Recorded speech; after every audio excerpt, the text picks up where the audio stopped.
this thing. Very good. Yeah. I don't want it to be too loud. Okay, go ahead and start. Hey, this is Mark Pattison, and you're watching the Break It Down show. This guy climbs mountains. Big ones. Yeah. The biggest. The biggest, really. Yeah. Yeah. We've had you on a couple of times talking about your quest to become the NFL's first guy to summit all the 7 big peaks. And COVID and weather and all these other things have confounded your completion. But this year it's going to happen. Yeah. Plus, your big announcement of you're going to climb an extra bonus mountain. We're doing an extra bonus. You know, this really all started around my daughter, Amelia, who's got epilepsy, and that's been a challenge for her since she was 8 years old. She's now 22. She goes to the University of Arizona. And one of the things that when COVID, knocked the whole world off this last year, I was planning to go March 31st of 2020. So obviously that was, 6 months ago. It was a disappointment. And then I said, let's turn this into an opportunity. So not only did I start training hardcore again, but I also said, what could I do to really take the light off me, to reshine it and push it onto Amelia? And I had run a campaign last year called Amelia's Everest. We raised $29,029, which represents the height of Mount Everest. And so the way that Mount Everest is configured, there's a saddle. When you go up to high camp, it's 26,000 feet. And if you can think of it as like a camelback. Sure. And so on to your left, as you're looking up at the mountain, and as you approach it, you've got the height and the top of Mount Everest. And when you go to the right of that, you've got the 4th highest mountain in the world, Lhotse. And so I said to myself, you know what? Let's just double down and let's go for it. So we've got a new campaign out there to raise more money for the Epilepsy Foundation. Actually, we partnered with Higher Ground. But it's the same type of concept, of to give towards an organization. They happen to be very heavily involved with the military and really trying to help those guys out with cognitive and adaptive issues that they have. People come to Sun Valley and people help them. So it's not just money, it's involvement. And we said, let's call this next campaign Amelia's Everest, the Lhotse Challenge. And so trying to raise $27,940. We're already after a great start. We've raised about $6,000 towards that goal right now. And then personally, to really make me go for it and go all in on that, one of the things that I'm going to do is within 24 hours of summiting Mount Everest, which is going to be a beast, is come back down, jump in my tent for a couple hours, and then get back up and go back out and go tackle the 4th highest mountain in the world. The combination's only been done by a handful of people, let alone no NFL player. And so it's just making me, again, really go after a big goal and at the same time trying to shed and help my daughter out in some way I can. This is military map making. See, like right here, this is the saddle. This is Everest. That's Lhotse. That's what he's going to do. This is how we use a fist to land nav, so you can remember like mountains, ridge. I love saddle, that. Yeah. Cliff. Yeah. Draw.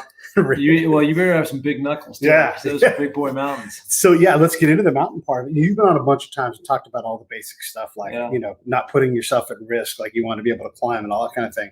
But so you're camping above the zone of death. And how long can you stay up there? Because you're 26,000 feet for base camp, right? Yeah, so that's death zone territory. The highest I've been is 23,000. And so at that point in time, we'll have oxygen mask on. And so that's going to be key to make this whole thing go.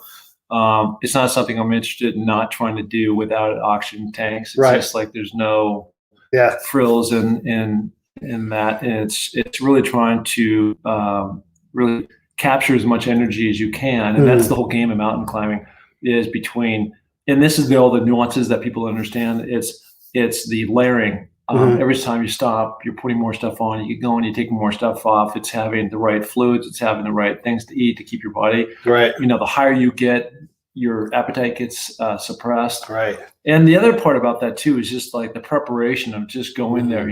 This will be going on now 2 years that I've waited to go do this thing.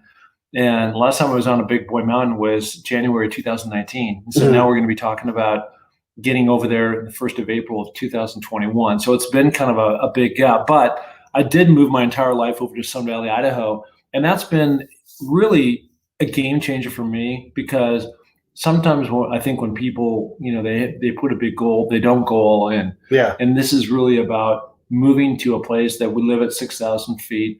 I'm literally in the mountains every day. I think in the month of July, I'm just going back to July right now. We're recording this obviously in November, early November, but I think I did 66,000 vertical feet. Wow. And that's a big number. I'm always up there. It's like when the lights go off, the real you gets revealed. Yeah. Because you can sit on the couch, you can go eat potato chips, you can go up, you can do whatever you want.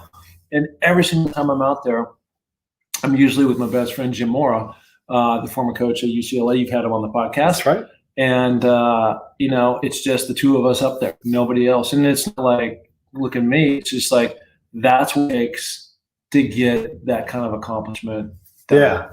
So there are those guys that do like the up and down twice, and they do all these things. They go with no oxygen, and they're training hard. But you're also training hard. What's the difference between trying to do these things with no oxygen or these full ascents, or in your case, a double ascent through the saddle? Yeah. What's the difference between that? Like, is it age? Is it just desire? Like, that's something I'm focused on.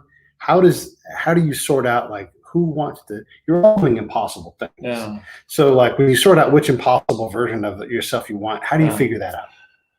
Well, one of the things that's the big mystery is that everybody has unique body chemistry. Mm-hmm. And for some reason, and knock on wood when I say this, because I haven't been that high, so I don't know exactly how my body is going to react. Right. But this is where, when you don't take care of your body, or your body just is not adaptable to high altitudes. Mm-hmm. On the flip side of that, going the other direction, I have something messed up with the ears that I can't. I can only go like 10 or 15 feet down, and then my ears feel like they're going to explode, and I can't get pressure in my mouth. So my body is not set up for that. Conversely, going the other way, going straight up, I've literally seen this when people get pulmonary edema, or pulmonary edema, pulmonary. Yeah. So anyway, it's either the lungs or the head, right? Cerebral. That's what I was going to say. Edema, where it's just swelling in your brain. It's nothing that you've done or you haven't done. It's just you. Yeah. It's just you. It's your body chemistry. And it's like somebody's taken literally 20 Jägermeister shots. You did that glazed look and just not being able to function and all those things. And it's really scary. The oxygen, the higher you get, the less oxygen you have. Right. And the whole game, and the reason why you're over there going up and down, like you mentioned, is to build up the red blood cells. Mm. Red blood cells in your body carry oxygen. Right. And so that's fueling you. The more O's you have, the more you can breathe big breaths. And so the higher you get, you're just like gulping for air. And so when you have that extra oxygen tank on your back, you've got that mask on, you're sleeping with that once you get to that elevation. And that just helps you power up. And just like, and I've heard it from other people because I've never used oxygen, man. Yeah. It's literally like, somebody just gave you a supercharge or something, and you're like, oh, you've come alive. Why Lhotse? Like, why not one of the other things there? Like, now I'm going to go do, I don't know, K2 or whatever it's going to be. There's a lot of big mountains in the neighborhood. Why that? It's convenient with the saddle? It's, if at high risk, high altitude mountaineering, in that game, it's convenience of one being literally right next to the other, and you swing up this way and do this one, you swing that way and the other, and they're both intense, right? Yeah. And it's going to be insane. And knock on wood, that you don't get those big lines that we saw a couple of years ago. Yeah. My tempmate from Antarctica died in that. But it is, like the climbing god's got to be with you. There's got to be a little luck, but you also got to put yourself in the right position to be able to bear through some of those different things. What is the difference in technical? Like, you've already done all the hard stuff of getting to 26,000, so all that's behind you. You're not going to have to redo that. But in terms of either summit, is one harder than the other? Well, again, I haven't been on either one of these things, but there's some hardcore stuff going on with Everest. Going up on Everest, for example, is normally in all these expeditions we're all tied in. So if there's a rope that is 100 feet long or 50 feet long or something, and there's 4 or 5 people attached every 50 feet or so, you're all going up together, and you're going this way, and you're sitting down together, and they have fixed lines up there. So you're wearing a harness, and you're clipping in. Right. And so there's some different stuff going on because you're always double clipped, but but there are segments of the rope, and so you have to unclip to clip to get onto the new rope. Sure. And people who their mind starts to go. Yeah. You think you're clipped, and you're not, and that's where you hear people falling off the mountain, going to the mountain. Now, Lhotse is going to be a little bit different. It's a little bit lower, but it's way steeper. And I'm told that as you're climbing up, there's a very narrow cavern almost, that there's rocks on either side of you. It's full of snow. Yeah. And, rocks and things come down on them. Yeah. But also you can get some protection from the wind, because you're kind of little, thing going up. Channel. I think it's super steep right at the top as you're. Yeah. Would you rather have steep or technical, personally? So the steepness stuff doesn't really bother me. Okay. Yeah. I mean, I don't really want to go do, El Capitan, where you see free solo, for example, the guys climbing up the rock and like a Spider-Man. That just doesn't, I'm not interested in doing that type of stuff. But where it's in the snow and you're climbing ropes, and I've done quite a bit of that on Denali up in Alaska. Right. And some people have said Denali is a harder mountain than Everest, and we'll see. The X factor is you're going up another 9,000 feet. Right, and you've never been there. I mean, can you make a reasonable guess in how you perform? Because you've been to 22,000. Okay, so can you make like an assumption like, I've been to 22, I should be okay at 29, or do you just not know? It's a different ball game. It's a new ball game, and then there's some little tricks, along the way, like.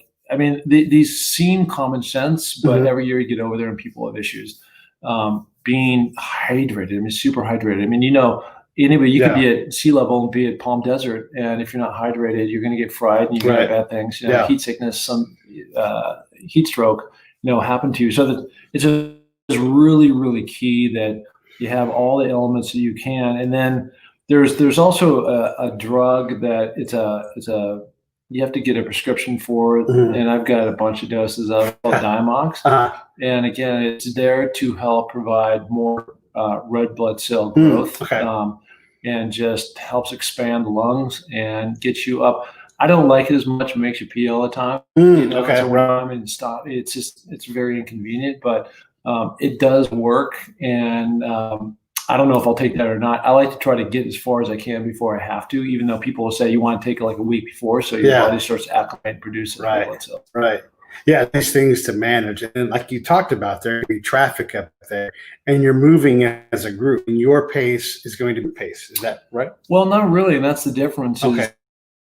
Is because you're on a fixed line. I'm not tethered to somebody else. I'm just tethered to the fixed line.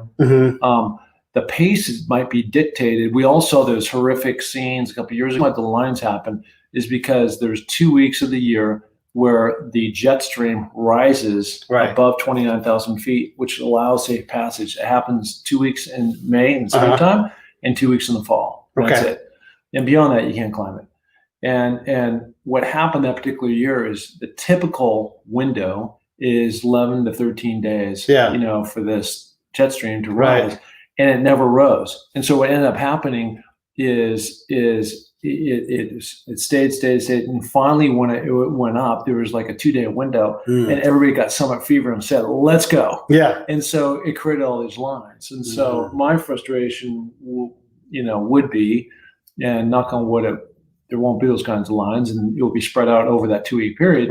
Is that it'll be a nice calm day. There's not a ton of people up there. If there's somebody that's easy to pass, I can, but that's not a whole, a mile long of folks that aren't in near the shape. And that's been my biggest problem to date, is that I always train harder than most. Therefore, I go faster than most. Therefore, I'm better conditioned than most. But I can only go as fast as the weakest link. That's really been frustrating for me. Yeah, I've been in a similar situation where I was more physically fit than my military peers, and you go out and you march for 10 hours, 12 hours. You just want to get off your feet at some point. You're like, we're only going to go these 26 miles or whatever it is. The sooner I can get that done, within reason. You don't want to blow out, but because you have to go do it again the next day. Like, I need to recover. I'll get this distance covered, but you're stuck walking in your group, and it takes you 12 hours instead of 8. So frustrating, man. Yeah, it's frustrating and painful. Like now I get less rest and everything. Anyhow, the other thing I wanted to ask, you said that your tent mate from your ascent in Antarctica, he passed away during the. He died. I literally got to the top, struggled, got to the top, raised his hand in the air, fell over. and they got him down, like 100 feet below that to the Hillier Step. And actually, this was kind of weird. There's another guy that I've been in contact with that actually summited that year, and he had taken a picture of his buddies. Mhm. He was like above them, so he was turned around and was taking a picture back down at them, and he didn't realize this at the time, but toggled down on his back, of course, was this guy's name was Don Cash, and Yeah. he was attached to the rope but had passed away. Oh, He was man. just laying there, so these guys were actually stepping over him. Wow. Yeah, Wow. pretty Wow. crazy. Wow. Yeah, And it's just one of those things where his body just wasn't up to it. Or- he wasn't up for it. Yeah.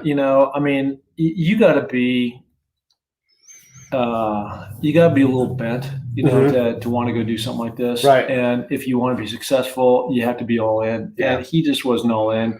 And he was more about the T-shirt and what it said. Mhm. And he had this thing he'd always wear called Epic Shit, right? Mhm. And he was really about that. And he had said to me in our tent, he goes, as soon as this is over, because he was going right from there, wait for 3 months and go over to Everest. Mhm. He was like, you know what? I'm going to sell all my stuff. The day that this is over, I'm done. Yeah. And it just meant to me there was no passion. I Right. love climbing. Yeah. I've been climbing since I was a little kid. Yeah. Right. This is nothing new for me. The people Right. who know me, and you can't get in, especially. And then he did another really foolish thing, because he was a guy that had done really well in software and had a couple exits and had plenty of money. And he went with one of the cheap outfitters over there.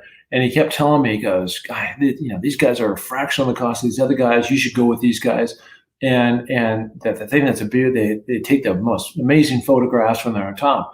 And I just kept saying, well, okay, well, let's talk about this when you get back. Let's Yeah. just see how it all plays. Yeah. And sure enough, cheapest outfitter up there, and they had 2 or 3 people die.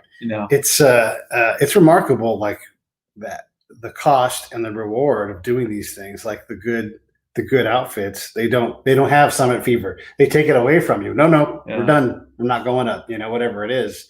And I can see that not being the case for someone who's trying to cut prices. Well, I'm actually going the other way. I it's not cheap, as you said. Yeah. But I literally, there's a guy that I've been, once you start climbing, you get kind of in this community of who the different outfitters are, the main ones, especially the US based ones. Right.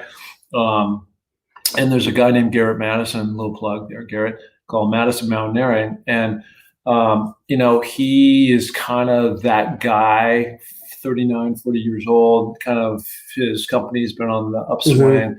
He runs a more expensive outfit, but you also get the bells and whistles. And again, it gets down to the little things of when you're out there for weeks on weeks and weeks on end, having bad food sucks. You've been in the military, and so you've been out, right? You've been out there where you understand that. And to have the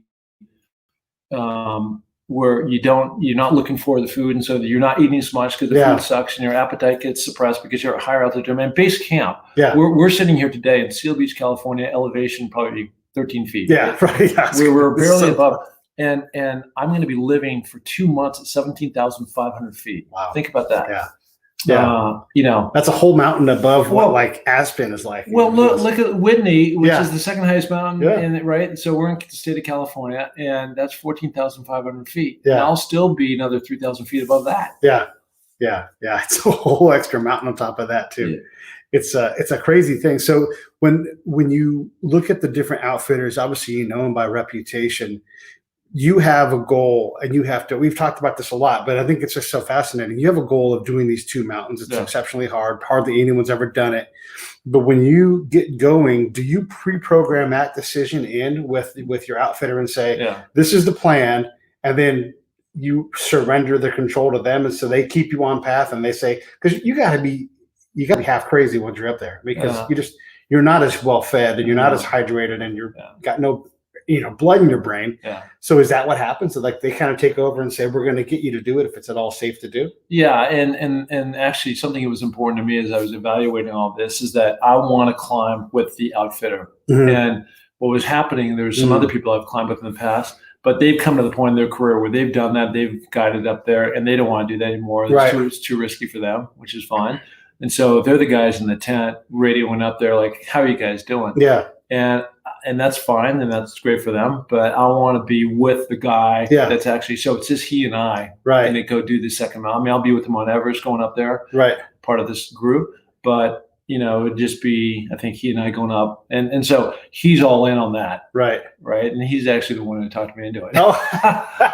So he's done it before, and so he's got one or two of these under his belt, but. Is it an upsell then? He's like, you know what? How about for $15,000 extra? Yeah, no, it was a little bit of that, but I think that kind of went out the window, and he was going to do this regardless, but he also knows kind of and so as I was evaluating all this, and then we go back to where we started, which is about Millions Everest, right?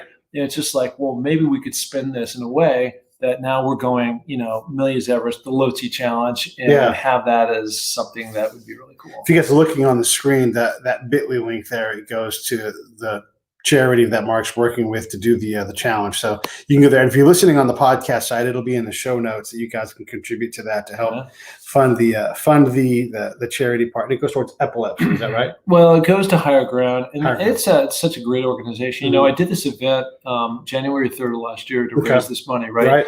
And I did it all myself, and it was a lot of work. I went to every little store in Sun Valley, Idaho. And I said, would you contribute in some way? And so it might be a free ski wax or something, whatever it was, just to raise some money.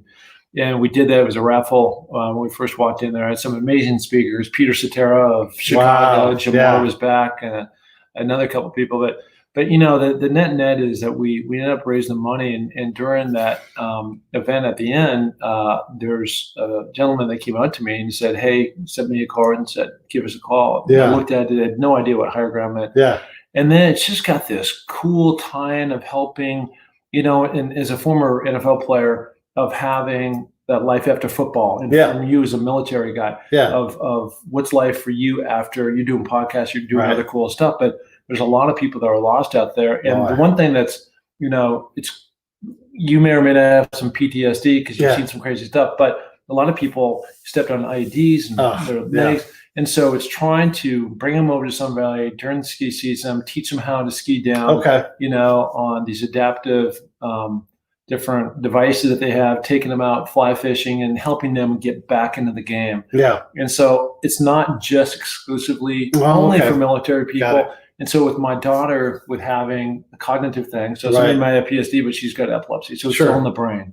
And it's just like, how can we all come together to create, this traction? And the other thing that's really cool too is the NFL is now going to be doing working on with them to give us a $10,000 grant to match funds. Nice. And so that will certainly give us a supercharge to get there. Yeah. No, that's fantastic. And you're right. The adaptive life, it's easy. So one of the things, I don't know if you know this or not, and I was going to do a show about it, but the scheduling didn't work out. But the guys that run 22 Kill and my other friend, he lost his leg. These guys are veterans, and they said that the suicide rate between the amputees in the military is like 3x what the regular 22 is, because you're constantly going for a surgery. You're constantly fighting a bureaucracy, even if the bureaucracy wants to help you. Like you have to constantly fight for your kid, and they get fed up with it. They give up. And so having something like Higher Ground where, hey, let's see if you're into fly fishing. Not into that? Okay, great. Let's see if you're into downhill skiing with this, adaptive thing. I mean, that's a powerful mission. Well, they also have like 1,500. Well, they're in Sun Valley, Los Angeles, and New York, and they have these huge resources. And all those resources are not just guys like me doing what I'm doing, or somebody donating money, but they also have the experts in the field to really help these people. So they'll bring in the fly fishing expert. They'll maybe also bring somebody that helps deal with people, the psychologist or something to help. Yeah, no, that's fantastic. Let's get back into the mountain part of things. Okay, so 3 weeks or so up and down the mountain, getting acclimated and climbing higher between camps? Well, I'll be there 2 months. 2 months. Yeah. Wow. So it's a big chunk. Yeah. And I'll tell you another thing too. There's the whole element. We're focused a little bit on the actual physical part of trying to pull something like this off. But there's a huge mental component, because we're sitting here in the luxury of a Seal Beach home. We've got Wi-Fi, we've got other things. And you get up there and it gets old really quickly on sleeping on ice and in tents, and you're cold and all these things and the food. And that's why you gotta, when you're at that camp, they've kind of tricked it out a little bit, but you're trying to maximize your experience because you're not around any of your friends, your family, communication. And speaking of which, one of the things, and one of the ways that I knew Don was in major trouble last year, he got it from me. He didn't know these things existed, but I have a Garmin tracker. Yeah. And so this Garmin tracker, once I activate it, it can literally follow me going up and down the mountain. Right. And I'll have that on my website. Oh, nice. Yep. And is it on Mark Pattison NFL? Okay. Yeah, Mark Pattison NFL.com. Yeah, and I'll put that here. Yeah, while you're talking. That's great. Now, thank you. But you can literally watch me going up and down and up and down and up and down. I'll have a blog too that goes along with it. But it's a powerful feature. And when I saw Don on the mountain, it should take you like 8 hours or something to get to the top. Yeah. Under normal circumstances, and he hadn't even got to the top, and he was at 19 hours. I knew he was in major trouble. Yeah. And the mountains that I was in Antarctica with him climbing a mountain called Vincent Massif. Yeah. And he and some other guys took off probably 3 or 4 hours before we did because we were a faster group. Yeah. And we still caught him and the others halfway up the mountain, and he was in bad shape. Yeah. Yeah. Yeah. So it was just, we knew that this is the one guy that should not be on the mountain. And 6 months before that, he was on Denali. I didn't know he was there. He happened to be there 3 days before me. Yeah. And he got frostbite, lost 3 fingers. And oh my God. Yeah. Yeah. I mean, it's a dangerous, it is. I mean, it looks cool. People read books, see movies, and they want to be that guy or girl. And, sometimes you're just not that guy or girl. I am not a great swimmer. Yeah. I talked about going down, but that's more just scuba diving stuff. But, if they had a race from here to Catalina, or even like, the Ironman stuff where you have to go 2.5 miles. Yeah. Like, I wouldn't be good at that. I just think I'm just not a great swimmer. I can swim, but I'm not a great swimmer. Yeah. I'll go get in the pool right now and I'll swim a mile. And I'm tired because I've swum a mile, but I can swim another mile easy, but I don't know that I would want to go up a mountain. Like everything, my hips would hurt, all that stuff. I think there's something in that challenge where you do get object fixated. And then if you hire a suboptimal outfitter who's not going to go, hey, shut it down, calm down. That's what happens. Yeah. And people too, the motives are wrong because they always talk about when, many of the outfitters talk about their success rate. Mm-hmm.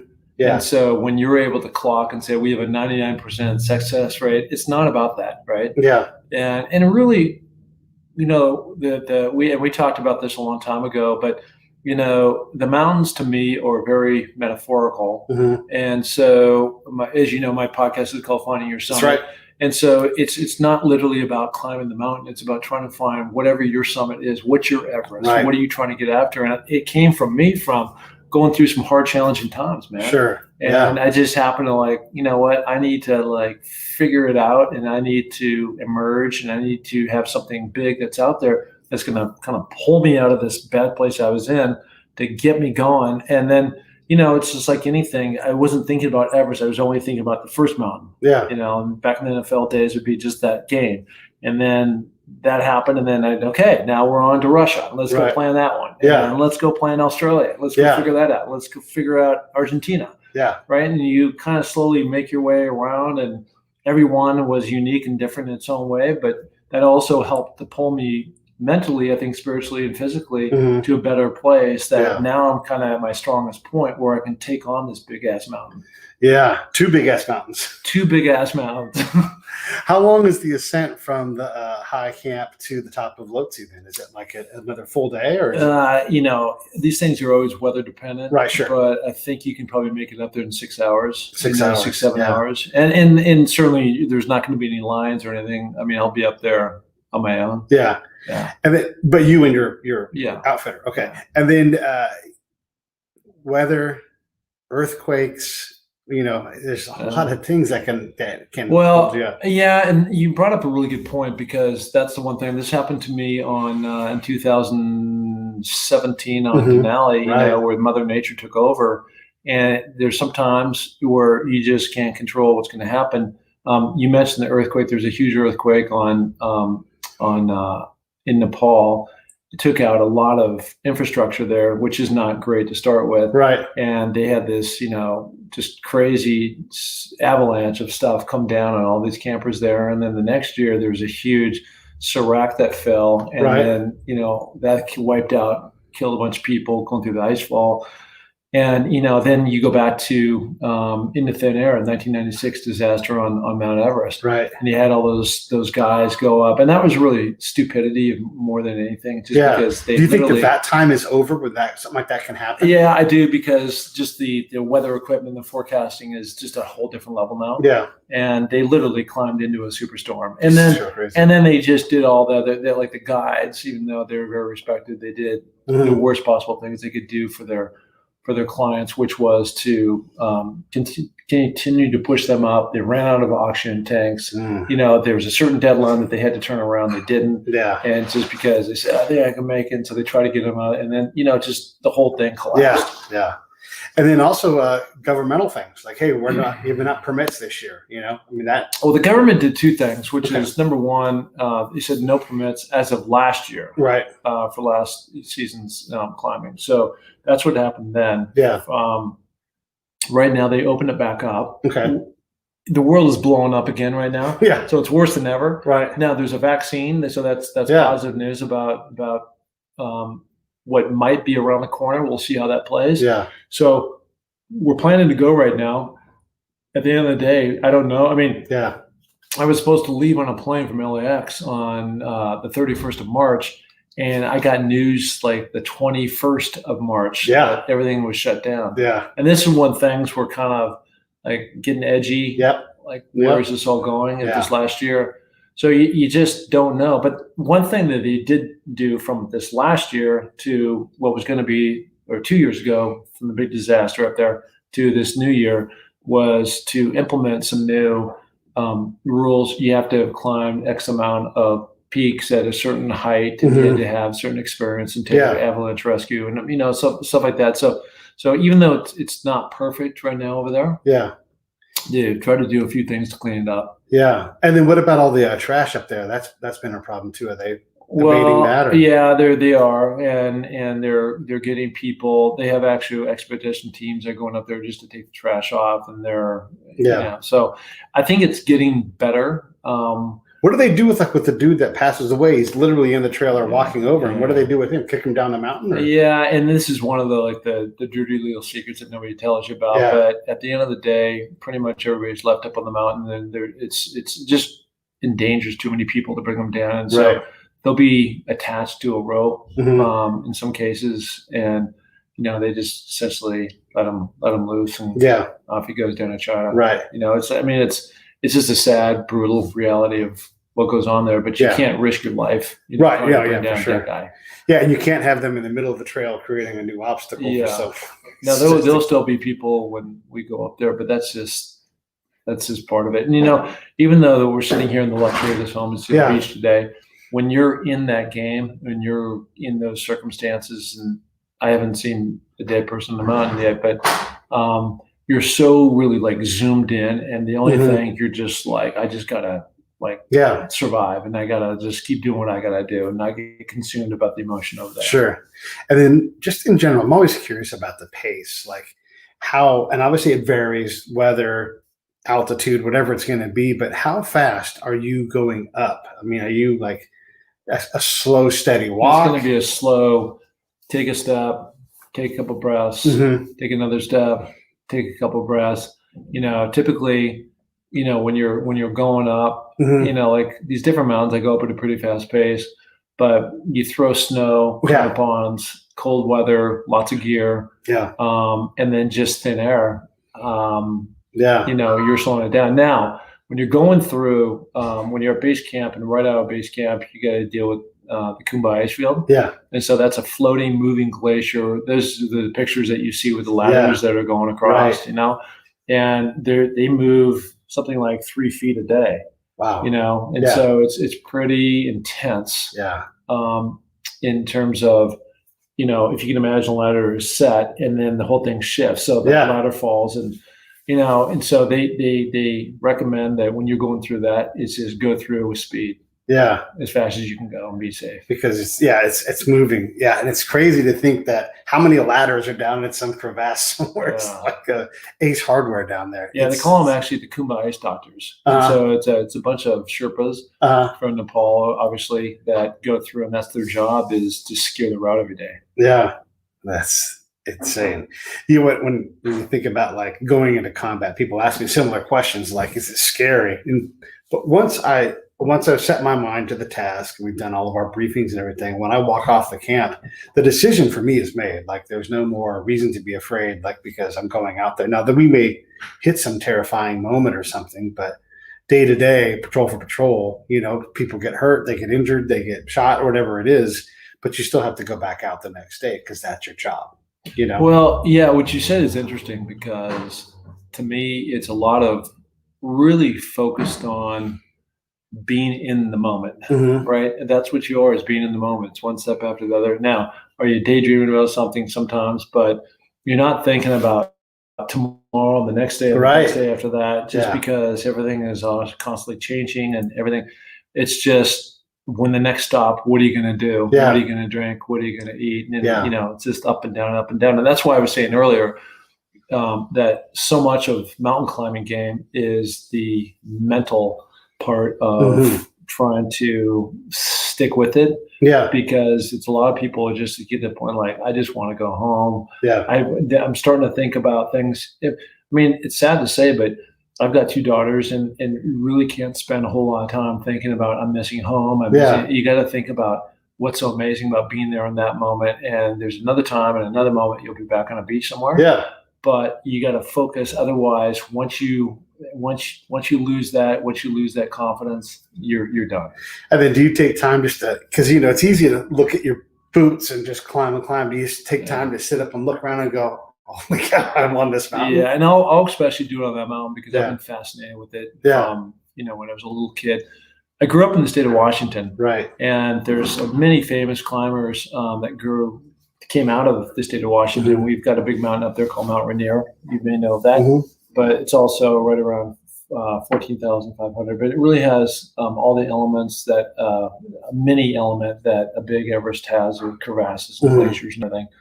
And the Whitaker brothers came out of there. They're very famous. First American, Jim Whitaker, that climbed Mount Everest, and Ed Viesters, and has done all the 14 meter peaks over there, 8 meter peaks with no oxygen, and other guys like that. So it's got quite the climbing community. What does it take in terms of training day to day to be prepared? I'm not saying like run up the damn thing at 100 miles an hour, but is it an hour a day every day for 6 months? Or is it like training for a marathon? I usually go about 3 hours a day. Oh, wow. Okay. Yeah. So I do CrossFit in the morning, and then I go 2 to 3 hours in the afternoon. I work my ass off during those periods of time because I have to monetize my life.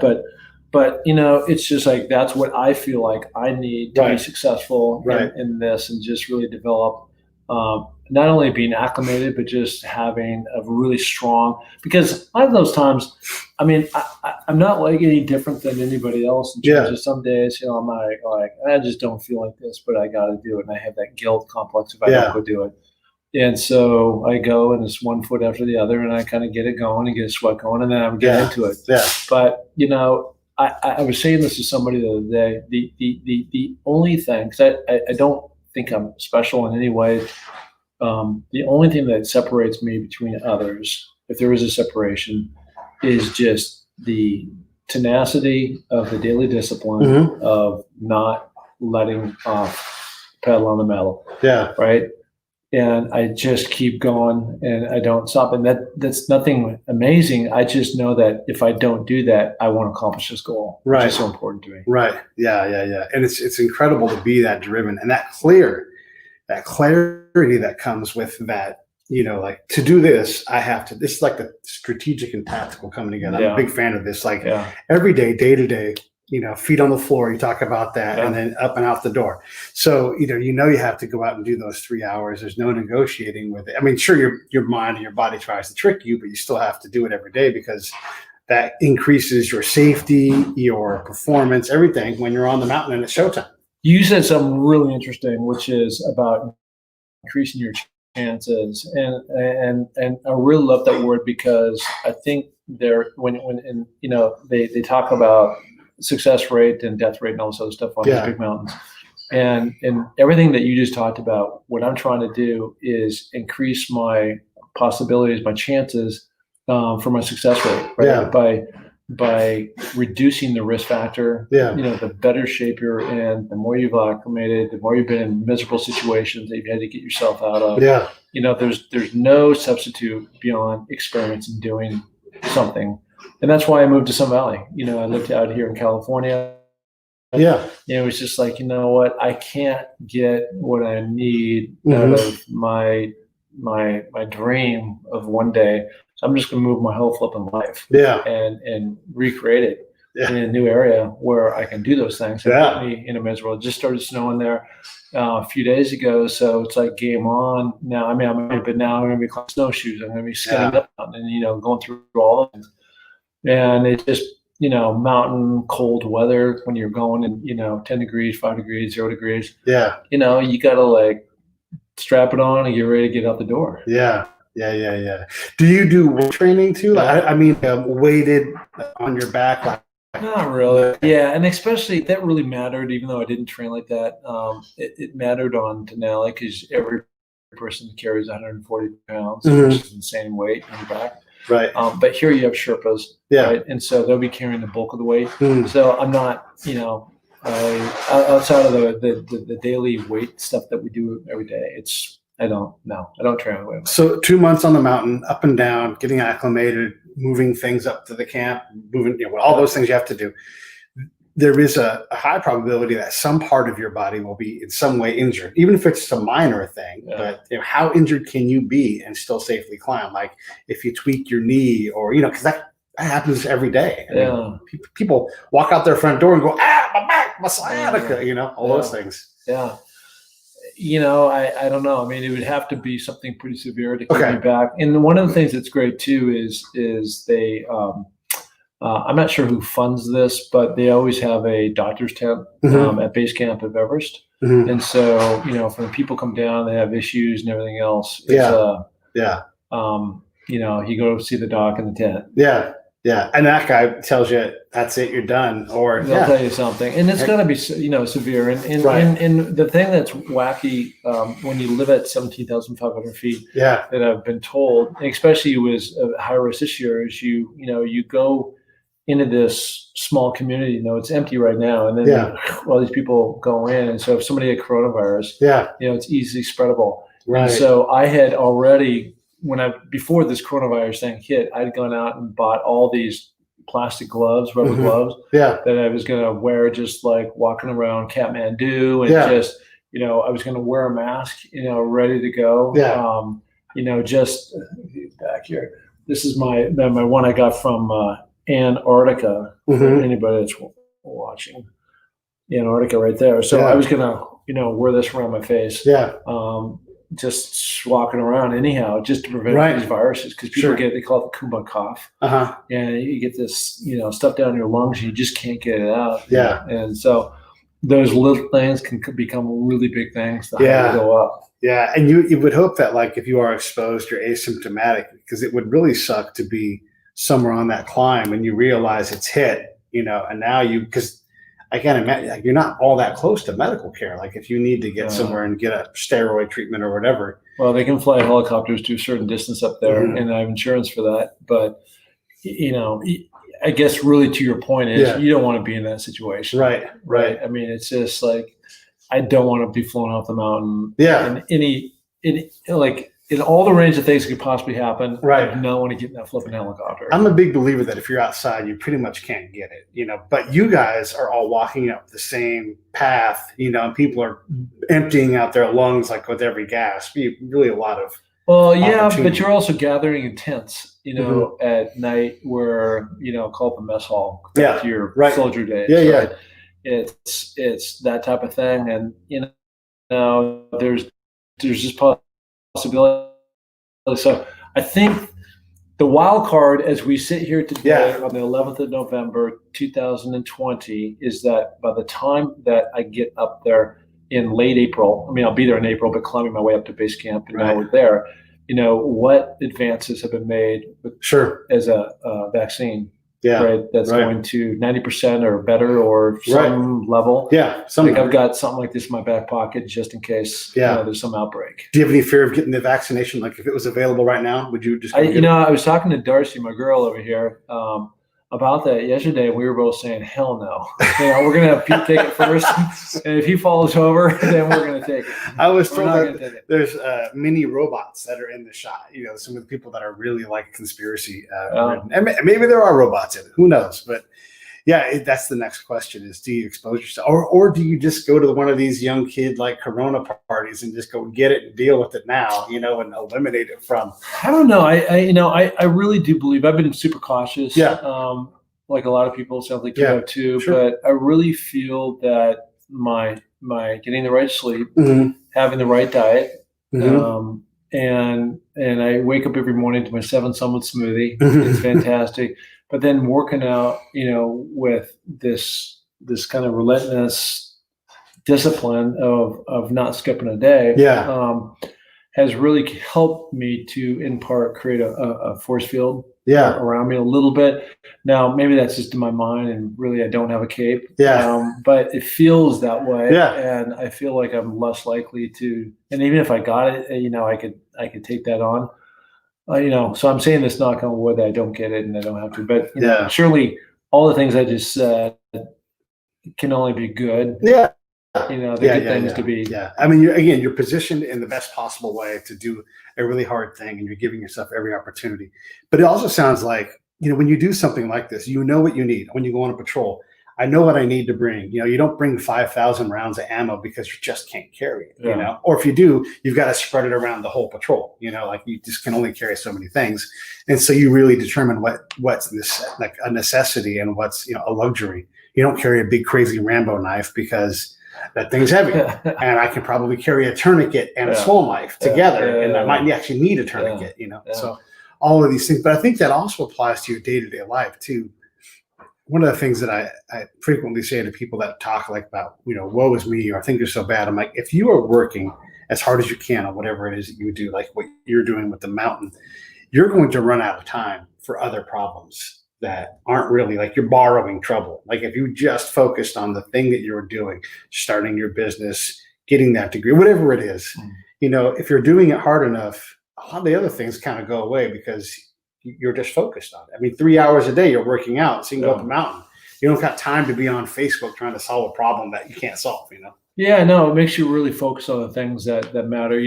I work for Sports Illustrated, and it's a company that we took over a year ago, and that's been a fascinating experience. But there's just constant opportunity. There's constant things, and like you said, when you go and you're going to attack a goal, between your personal relationships, between your professional job that you do, and between your hobby. So I guess this would be my hobby. Yeah.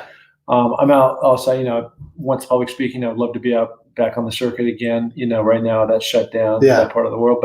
But you just have to be very strategic and very disciplined about your day. Yeah. And I don't take a lot of lunches with people, and I try to fit in, do this podcast once or twice a week. But it's just, you got to be very strategic and chop it down to bite size so that you can accomplish all this stuff. And, there's like everything, there's a pro and a con, there's sacrifices. Yeah. And assuming that we were in a real world, and that COVID hadn't wrecked, but, I don't go out to bars. I don't stay out late. I'm always very disciplined about what time I go to bed. Sure. Because, early bird gets the worm. Yeah. It's pretty simple. Go to bed early, get up early. Yeah. Right? It's we talked to a lot of musicians on the show too, and any seasoned musician that's been around for a while no longer goes out and drinks all night. They're athletes because they've got to stay fit to be on the road. Yeah, they've been through all that, and they're like, that doesn't work. Who's your most famous example of that? Well, there's a lot of people that have done this, but so there's a guy, Tommy McElroy, who he created In Vogue.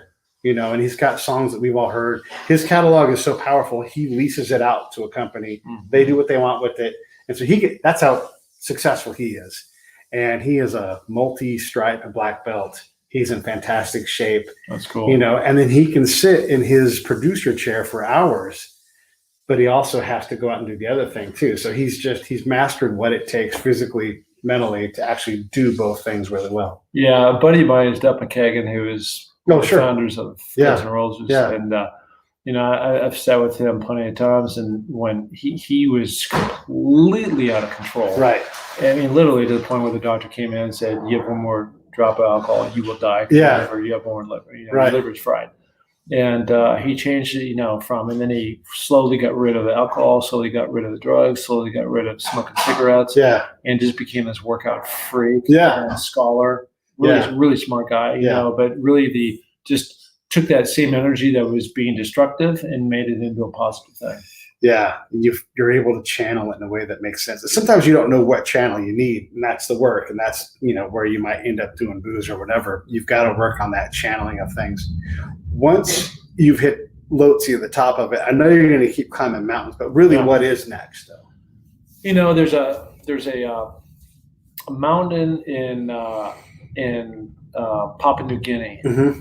That I'm really interested in, called Carson's Pyramid. Okay. And I'm interested in that mountain because there's a guy named Dick Bass who I was very fortunate to meet. He's the guy that came up with this mythical 7 summits, the 7 highest peaks on 7 continents. And the way that he did it is he went down to Australia and climbed a mountain, which I've climbed, called Mount Kosciuszko. Right. Not a really hard mountain, but it's one of the 7. Yeah. And so and this is splitting hairs. Mm-hmm, right. Yeah. What is really the highest mountain in the South Pacific? Right. And is it this mountain in Australia that I did, or is it this other one, Carson's Pyramid? Yeah. And probably some of it is wrapped around just these outfitters found another mountain, go climb, and so they say, well, this is actually the official one. So just to button it all up in a good time way to say I've actually done both of those. Yeah. I think I can't imagine what this must look like. I've talked to people who've gone to Papua New Guinea. The natives are still running around in the loincloth, blowing darts. And I've had guys that literally have seen the scars from being held up. Yeah. Give me all your money. Wow. So it's still kind of a crazy environment. Tribes are fighting with each other, but the climbing isn't that tough. There's one tough day. But beyond that, I mean, that to me is pretty fascinating. Will it always be tied to charity for you too, as well? We always do that. Yeah. What makes you so powerful with your charitable charter? Well, again, the actual charter is through Higher Ground, and it's just until my daughter. I mean, look. For me to go out and ask for some money is an easy thing compared to what she has to deal with. She has daily seizures, daily seizures. Yeah, wow. And so I can't imagine that. We've got a common friend, Phil, who's going through some challenging times right now, and both of us can't imagine what he's going through. Yeah, he's a wonderful guy. Yeah, and he doesn't deserve this. Yeah, my daughter doesn't deserve it. Right. And somehow or another, she got that card. She can't drive. She's never driven. Right. It's really no riding bikes, no monkey bars, all that stuff. Yeah. She's getting an age where, fortunately, at least, they have Uber. And so she's not completely stranded. It's just a matter of driving her own car. Yeah. I do believe that one day she will be healed, but until that she gets to that point, as her dad, I'm committed to that cause. I love it. You want to ask me any questions before we wrap up? How's the Break It Down show going? It's bonkers. It continues to grow and get bigger and bigger. How many episodes have you done now? We're brushing up against 900. God, you're just a power player, man. Yeah, just doing it, and it's getting bigger, and more opportunity comes in. You just sort of you create it, let it go be what it is, and it continues to say, how about this opportunity? How about this opportunity? How about meeting this person? And so you always need more revenue, but you can't ask for more blessings than what I get from the show. It's it is fantastic. One of the things that's as I follow your stuff in Sun Valley, and I think one of the things that you found and I have found is that this takes work. It takes work to go chase down the person. We don't have schedulers, all that kind of stuff. And sometimes people flake or they forget or whatever. And then you got to research, what's their deal and all this. And that all takes time. But every single time that I sit down, there's two things that come away with it. Is that person was so inspiring. Yeah. Number one, my show is about people overcoming adversity and finding their way. So a little bit different theme. And then the second part of that is just expanding your network. I mean, there's like, for example, somehow or another, you and I met a year or two ago. We did a podcast. And through that, you ended up connecting me with Gabby Reese and Larry. Yeah. Ended up doing a podcast. I've been up to their house multiple times, working out in the pool with Larry. They're wonderful people. And so every single time I'm just like, that person just added to my life. Like what they're doing, what they're saying, my ability to connect. I would never have Heisman Trophy winners. I mean, it goes on and on and on the people I've been able to have access to. Yeah, it is really incredible. Find what your passion is. Find your summit, and definitely check out Mark's show, Finding Your Summit. For more information on Mark, you can always go to markpattisonnfl.com. And then once again, the link for the charity stuff is there on the video side. On the podcast side, look in the. Oops, that's the wrong link. Got too many things going on. And then on the podcast side, look in the show notes, and the link will be in there. That's also the wrong link. Anyhow, okay. Somewhere there's links I'll find all over. There's so many links. Yeah. Where's my link? I'll just put that right there. Mark Pattison, NFL.com. You can get all your stuff that you want to know about. All right, everybody. Take care. All right.